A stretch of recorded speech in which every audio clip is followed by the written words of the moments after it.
Welcome back. I'm Sonali Krishna and you're watching Brand Equity. It's now time to turn the spotlight onto the corner office. Brand Equity got together a handful of young guns from Maxis India to shoot some tough questions right at their big boss, Ajit Varghese. Will the captain survive the volley? Will the young blood be satiated? Let's find out on Quiz the Boss. Hi, I'm Ajit Varghese. I'm the boss of Maxis India, or the new Anna. Today, I'm doing the Quiz the Boss segment, and here are some villains of Maxis India trying to question me. Don't worry, they're going to be in for a surprise. I'm going to use the rule of benefit of boss, BOB, and shoot them back.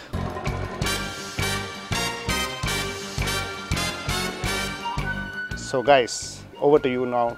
Shoot. So my first question to you is, you always said creativity can be trained and taught. Then why is creative industry still highly paid? Why is it paid more?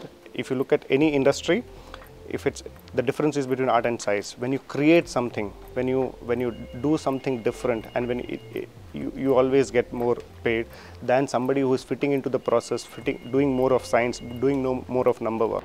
It's a sellers driven market this time. So in a scenario like this, how do you manage to keep your clients satisfied and show them efficiencies as well? Whether it's seller's market or buyer's market, we have always told our clients, if you believe that it's only about rates, okay, your media will never give you justice. We obviously use every possible mechanism of Group M Cloud, the one voice mechanism, the capabilities to get you the best price, which will move with the market. So it's not only that if you buy cheap, you're going to have a better product or client is going to be better satisfied. We're talking of technology which will drive new media, new trends. Whereas, do we have any defined direction to exploit this technology, exploit new technology? Do we have any direction at all? Actually, a lot. If you look at a lot of our businesses, so whether it is ad networks, whether it is mobile as platforms, or whether it is using content as a differentiator, these are and enabling it through various platforms. These are stuff which we are investing in.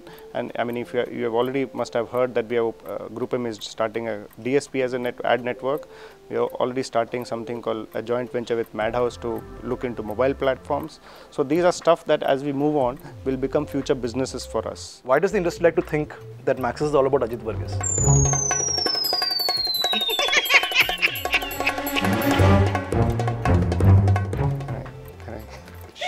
Can I shoot you?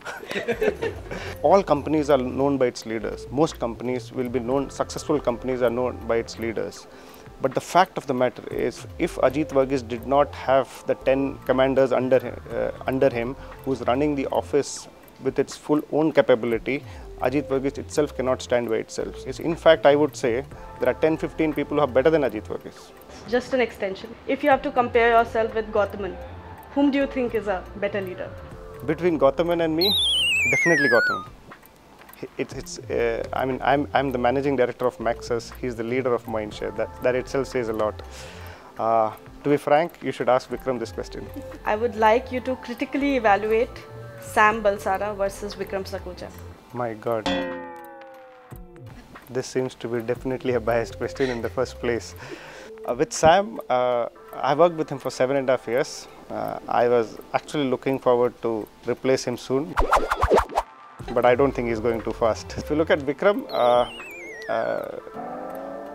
whenever Vikram puts his hand up on his head and say, I'm going to get into it, we run helter-skelter. So when do you think you want to replace him? As soon as possible. One other thing that I could actually say, Sam being Sam and being an entrepreneur by himself is actually played a much bigger role in inspiring me as a person than compared to Vikram, who has been in a MNC culture. He's a boss. He's a boss. There was a time when Maxis was probably focusing on other things, and awards was not so much of a focus for us. The last few years, we've just catapulted from nowhere to a very close second. You know, we are second by a very small margin. Why aren't we number one yet? I think awards or no awards, we are still number one. I've always said, number 2 in attitude, number 1 in product. That's going to stay. Why we are not number one? I think I'll just rectify you there. Number one at Goa Fest, number one at Club Awards. We got Cannes. But what about MVs? Tough luck, mate. What's the biggest mistake you have made as a media professional? If I were to answer you for this year, it's probably going a little slower than what we would have loved to. So if you look at the aggressive new business growth over the years that we had, this year we have probably looked at more organic growth than inorganic growth, and that to me probably would affect next year, because when you start rolling over to next year, you don't have enough in your plate to start afresh. At a personal level, I mean, you must have regretted something about certain decisions that you made in life, wherever. It could be media, it could be, I mean, we're not born to be in media, you know, we're not talented in that sort, it's in industry. So is there something that you could have probably done differently? I mean, media happened by default. I mean, it was not a natural choice. I would have ideally loved to be an Air Force pilot. Before my MBA, I actually got through CDS. The only regret was they didn't give me Air Force as the option. Otherwise, even today, if they're willing to take me as Air Force pilot, I'm ready to move now. Thanks, Ajit, for answering all our questions. That was fun. It was quite harder than what I expected.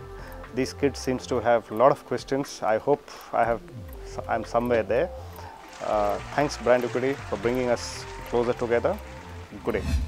Keep watching the space as we get you the who's who of advertising and marketing being questioned by their own employees. And with that, it's a wrap on this edition of Brand Equity. We'd love to hear from you. So do write into brandequity@etnow.tv or text us at 58888 with your feedback. Also, do take the time and log on to our Facebook page. That's facebook.com/brandequity to be up to speed with all that's happening in the world of brands. Also, you can now follow us on Twitter @Brand Equity Live. I'll see you next week, same time, same place. Until then, sayonara.